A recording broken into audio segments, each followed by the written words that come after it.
Over সমগ্র world cup বা সমগ্র টুর্নামেন্ট জুড়ে আমরা সুপার ওভার দেখতে পাই না, কিন্তু এবারে 2024 ওয়ার্ল্ড কাপ একটু আলাদা রকমের লাগে, কারণ আমরা দুটো সুপার ওভার এখনই দেখতে পেয়ে গেছি শুরুর ম্যাচেই। তো কালকে পাকিস্তান ভার্সেস ইউএসএ ম্যাচ ছিল এবং কালকের ম্যাচটা পুরো জমজমাটে ভরা ছিল। কালকের ম্যাচে ইউএসএ টসে জিতে বল করার সিদ্ধান্ত নেয়।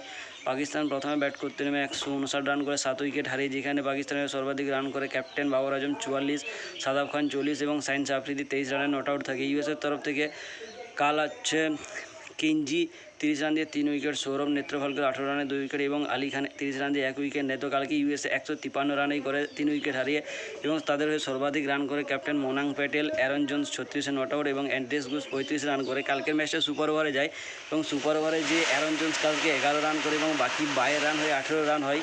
কালকে চাচার অর্থাৎ 20 রান দরকার ছিল।